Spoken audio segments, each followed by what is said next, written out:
ओम शांति। आज सुनेंगे 18/11/1981 के हम अव्यक्त महावाक्य।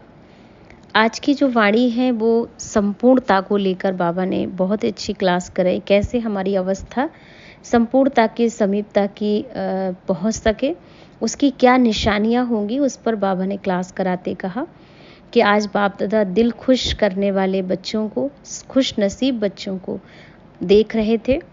तो आज दिल वाला बाप अपने दिल तक नचीन बच्चों की दिल की बातें करने आए हैं। सभी बच्चे जानते हो ना कि दिलाराम के दिल में कौन सी एक बात रहती है। दिलाराम बाबा के दिल में सदा सर्व के आराम देने वाले, ऐसे दिल वाले बच्चे, दिल में रहने वाले बच्चे, बाबा की दिल में सर्व बच्चों के प्रति एक ही बात रहती कि हर एक बच्चा मेरा विशेष विश्व का मालिक बन जावे, विश्व के राज अधिकारी बन जावे, हर एक बच्चा एक दूसरे श्रेष्ठ बन जाए, सजा सजाया गुण संपन्न बन जाए, शक्ति संपन्न बन जाए, नंबर 1 आ जाए। तो हर एक की विशेषता एक दूसरे सबसे ज़्यादा आकर्षणमय थी, जो विश्व देख करके हर एक के गुण गाएगा, ऐसा बाबा देखना चाहता है। हर एक विश्व की आत्माओं के लिए लाइट हाउस देखना चाहता है, माइट हाउस देखना चाहता है। धरती के चमकते हुए सितारे तो सब हो ही ना, एक है आसमान के सितारे और एक होते हैं धरती के सितारे। आप सब कौन से सितारे हो? हर एक सितारे के श्रेष्ठ कर्म, श्रेष्ठ संकल्प द्वारा जमा की हुई पूंजी, विशेषताएं, खजाने इतने अखूट है ना, जो हर एक सितारे की अपनी विशेषता है। और उस विशेष दुनिया को देखते हो, हर एक देखो, देख देख कर अपने को दुख भूल करके सुख की अनुभूति करके हर्षित हो रहे ना। तो सर्व प्राप्तियों की हर एक की अलौकिक दुनिया देखकर वाह वाह के गीत गाओ।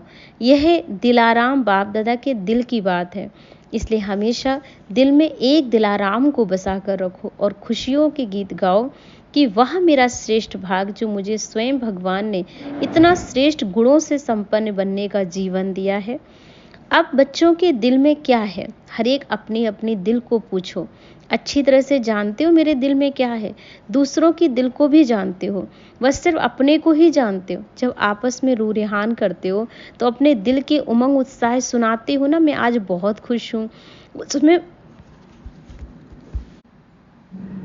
उसमें मुख क्या वर्ण करते हो। सबका विशेष यही संकल्प रहता है कि जो बाप कहते ना वह करके दिखाएंगे, बाप समान बनकर दिखाएंगे। तो बाबा की दिल में और बच्चों की दिल में बात तो एक ही है ना। फिर भी नंबरवार पुरुषार्थी क्यों? क्योंकि सभी नंबर 1 क्यों नहीं हो? क्या सभी नंबर 1 हो सकते हो? सब विश्व के राजे बन सकते हो? क्योंकि जानते हो हर माँ बाप अपने बच्चे को राजा बच्चा देखना चाहते हैं, नंबर 1 देखना चाहते हैं। वह भी नहीं कि बन जाएंगे, नहीं, बाबा चाहता मेरा हर बच्चा नंबर 1 बने। सिर्फ एक ही विश्व का राजा बनेगा या और भी बनोगे? अपने अपने समय पर विश्व के राजे बनोगे, क्या बनोगे सब? फिर भी सभी क्यों कहते हो कि हम तो विश्व का राज ही ले रहे हैं? वह विश्व के राज अधिकारी बनेंगे, राज में आएंगे या राज करेंगे। कोई करने वाले हो, कोई राज में आने वाले भी बनेंगे। वह सब करने वाले बनोगे, क्या करोगे? देखो, प्रजा भी चाहिए बहुत है, प्रजा भी मिल जाएगी, उसकी भी चिंता नहीं है, लेकिन राजा बच्चे बनाने की चिंता बाबा को बहुत रहती, क्योंकि राजा तो कोटों में कोई ही होंगे। बस सिर्फ राज में आने के लिए ही इतनी मेहनत कर रहे हो, राज पाने के लिए नहीं कर रहे हो, राज में आने के लिए कर रहे हो। क्योंकि सतयुग में जाना ना, तो राज कौन करेगा? जो हर एक बच्चा जानता है कि मैं तो करूँगा ही, बाकी कोई आवे ना आवे, करे व ना करे। तो राजयोग सीख रहे हो ना, सभी राजा बनने का ये योग सीख रहे हो, जिससे आप राजाधिकारी बन सकते हो। योग सीख रहे ना सभी, राजयोगी हो ना, तो राज में आने वाले योगी तो नहीं हो। ऐसे ही नंबर 1 बनोगे ना, तो नंबर वार अंत तक रहेंगे। इसलिए अपने राजभाग को याद रखो। पहले भी सुनाया था कि हर एक अपनी स्टेज के अनुसार अपने हिसाब से नंबर 1 तो बनेगा ही। उनके लिए तो यही नंबर 1 गोल्डन स्टेज होगी। तो सबसे श्रेष्ठ नंबर 1 स्टेज है, उसके हिसाब से तो अंत में बन ही जाएंगे, और अपने हिसाब से संपन्न और संपूर्ण तो बनेंगे ही। सारे कल्प के अंदर उस आत्मा की नंबर 1 श्रेष्ठ स्टेज तो वही होगी ना। उस हिसाब में नंबर वार होते हो और नंबर 1 बन जाओगे। हर एक आत्मा की अपनी विशेष संपूर्ण स्टेज है। जैसे ब्रह्मा की भी पुरुषार्थी और संपूर्ण स्टेज दोनों देखी और अनुभव भी कर रहे हो कि संपूर्ण स्टेज पर पहुंचने से क्या क्या विशेषताएं अव्यक्त रूप में पाठ में ला रहे हो। जैसे ब्रह्मा बाप की संपूर्ण स्टेज और पुरुषार्थी स्टेज दोनों का अंतर अनुभव कर रहे हो, वैसे हर एक ब्राह्मण आत्मा का भी संपूर्ण स्टेज का रूप क्या है, जो अव्यक्त वतन में बाप दादा इमर्ज कर देख रहे थे और दिखा भी सकते हैं।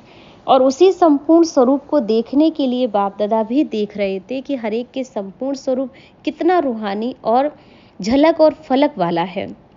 अभी संपूर्णता तो पा रहे हो ना, और पाना भी जरूर है, लेकिन कोई बच्चों के संपूर्ण स्टेज समीप दिख रही थी, जिसकी निशानी क्या है। जैसे ब्रह्मा बाबा को देखा, सदा ही अपने संपूर्ण स्टेज और भविष्य प्रालभ अर्थात फरिश्ता स्वरूप और देव पद स्वरूप दोनों ही ऐसे सदा स्पष्ट स्मृति में थे, जो सामने जाने वाले भी पुरुषार्थी स्वरूप होते हुए भी फरिश्ता रूप और भविष्य श्री कृष्ण का रूप देखे। वर्ण भी था। ऐसे बच्चों में भी संपूर्णता के समीप आने की निशानी क्या होगी, समीपता का अनुभव, और औरों को भी अनुभव होगा। व्यक्त में होते अव्यक्त रूप की अनुभूति करो, जिसमें समाने की शक्ति होगी ना, व्यक्त को भूल अव्यक्त का अनुभव होगा, वह समीपता के निशानी पर पहुंच जाएगा।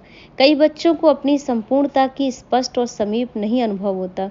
उनकी निशानी क्या होगी, जो स्पष्ट चीज होती है ना, वह समीप चीज होती है, उसको अनुभव करना सहज होता है। दूर की चीज को अनुभव करना, उसमें विशेष बुद्धि लगानी पड़ेगी। ऐसे ही आत्माएं भी नॉलेज के आधार से बुद्धि योग द्वारा संपूर्ण स्टेज को खींचकर मेहनत से मुक्त होकर ऐसी स्थिति को प्राप्त करेंगे। अच्छा, दूसरी बात बाबा ने कही कि ऐसी आत्माओं को स्पष्ट और समीप न होने के कारण कभी कभी यह संकल्प उत्पन्न होगा कि बनना तो चाहिए लेकिन बन नहीं सकूंगी।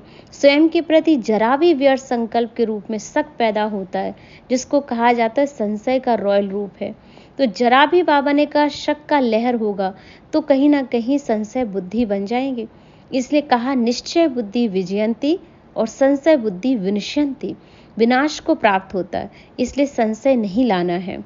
ये स्वप्न मात्र भी संकल्प ना आवे, लहर मात्र भी फाइनल नंबर में दूर तक भी यह लहर ना आए। उसका विशेष संस्कार व स्वभाव अभी अभी बहुत उमंग उत्साह में होंगे, अभी अभी स्वयं दिल शिकस्त हो जाएंगे। कारण क्या है, संशय बुद्धि। बार बार जीवन में यही सीढ़ी उतरते हैं, कभी चढ़ते हैं, कभी दिल शिकस्त हो जाते हैं, कभी दिल खुश हो जाते हैं। तो ऐसे बच्चों का विधि विधान जो होता है वो अच्छी तरह से आगे नहीं बढ़ पाता। तो बाबा ने खास इन बच्चों को याद करते कहा कि अपने आप को अब पक्का बच्चा बनाना है, कच्चा नहीं रहना है। दूसरा करे ना करे, मुझे करना है, मुझे नाजुक नहीं बनना। अलवेलेपन का पर्दा हटा देना है, दिल शिकस्त से अब दिल खुश मिठाई हर रोज मुझे खाते रहना है, क्योंकि ज्ञान ही हमारे लिए दिल खुश मिठाई है, जो हमारे दिल को खुश करता है। फिर बाबा ने अटेंशन दिलाया सभी बच्चों को, याद करते हुए याद प्यार भी दिया। हम बच्चों की ओर से बाबा को भी याद प्यार, और टीचर्स के साथ मुलाकात में कहा कि बाबा सभी रूहानी सेवाधारी और सेवाधारियों की जो सौगात मिल रही थी उनको भी याद कर रहे थे। जब एक दो में समान बनते हैं ना, तो एक दो को सौगात भी देते हैं। तो आप एक दूसरे को प्यार से जो है शुभ भावनाओं की सौगात दो। आपस में खिटपिट नहीं करना चाहिए। जैसे बाबा ने कहा जब कोई विशेष उत्सव मनाते हो ना, तो उसमें तन मन धन जन कमी जो भी धन की कमी हो या संबंध के संपर्क की हो, सब चीज़ें साथ रखते हैं, खिटपिट नहीं करते। ऐसे अगर ये उत्सव सदा मनाओ तो सारी समस्याएं खत्म हो जाएंगी, फिर समय भी नहीं देना पड़ेगा, शक्तियां भी नहीं लगानी पड़ेंगी। ऐसा अनुभव करते हो जैसे फरिश्ते बनकर चल रहे हो। वैसे भी कहावत है, फरिश्तों के पैर कभी पृथ्वी पर नहीं होते हैं। खुशी में जो नाचता है ना, उसके लिए तो कहा ही गया है कि वे उड़ने वाला, इसके पांव धरती पर नहीं है, आसमान में है। ऐसे वो बच्चे फरिश्ता बन जाते हैं जो फर्श से परे हो जाते हैं। तो ऐसे सभी खास बच्चों को बाबा ने याद प्यार दिया और सभी को याद दिलाते कहा बाबा ने कि अभी अभी भी लगाओ टेंट, गाइड बनाओ, बुलाओ और लगाने वालों को भी बुलाओ, क्योंकि यही मेहनत करनी। अच्छा अभी तो सौगात मिल गई, अभी देंगी क्या, यही संकल्प करो कि ना कभी उत्साह कम करेंगे, ना दूसरों का उत्साह कम होने देंगे। हम खुद भी उत्साह में रहेंगे और दूसरों को भी उत्साह देंगे। ऐसा मोटिवेशन एक दूसरे को देते रहना है। विदेशी बच्चों को भी बाबा ने उमंग उत्साह दिलाया कि सभी सेवा के उमंग उत्साह में अच्छे से आगे बढ़ रहे हो, ऐसे ही बढ़ते रहना, क्योंकि एक दूसरे को आगे बढ़ाने में ही हमारी उन्नति है। फिर बाबा ने कुमारों से मुलाकात करते भी यही सारा दिया सारांश में कि कुमारों को सदा ही स्मृति में रहे कि हम कुमार नहीं लेकिन ब्रह्मा कुमार हैं, रूहानी सेवाधारी हैं। सेवाधारी स्वयं संपन्न होकर के औरों को सहयोग देने वाला होता है। तो सदा अपने को खुद भरपूर रखो और सबको विशेषताएं बांटते रहो, क्योंकि जैसे सेवा का भाग दौड़ में होशियार हो, वैसे इन दो विशेषताओं को होशियार बनो। विशेषताएं सहित विशेष सेवाधारी बन जाओ, नहीं तो टेम्परेरी रहोगे। तो सदा ही सेवा करते रहना, औरों को भी सेवा में सहयोगी बनाते रहना। फिर पार्टियों से मुलाकात करते बाबा ने कहा, वर्तमान समय का विशेष अटेंशन क्या है? व्यर्थ संकल्पों की समाप्ति करो। सभी अपने को समर्थ आत्माएं समझते हो ना, तो समर्थ आत्मा अर्थात जिनका कोई व्यर्थ खाता नहीं होना चाहिए। सारा व्यर्थ का खाता समाप्त। व्यर्थ बोल भी नहीं बोलना है, व्यर्थ कर्म भी नहीं करना है, और अपना समय भी व्यर्थ नहीं गंवाना। जितनी कमाई जमा करना चाहो उतनी कर सकते हो। व्यर्थ का खाता सदा के लिए समाप्त करो, और माया जीत बनने के लिए सदा ही इस प्रकृति जीत बन जाओ, क्योंकि प्रकृति जीत आत्माएं जो होती हैं वो कभी हलचल में नहीं आती हैं, फरिश्ते रूप में सदा उड़ती हैं और दूसरों को भी आगे बढ़ाती हैं, उड़ती रहती। तो ऐसे ही सदा बाबा ने कहा, प्रकृति जीत बनना, हलचल में भी अचल रहना। ऐसे अचल बनो कि कभी समुद्र या जल अपना प्रभाव आप पर ना डाल सके, कभी भी धरनी आप पर प्रभाव ना डाले। अगर प्रकृति जीत होंगे तो प्रकृति कोई भी हलचल आपको हिला नहीं सकेगी। साक्षी होकर के आगे बढ़ो और दूसरों को भी आगे बढ़ाते चलो। ओम शांति।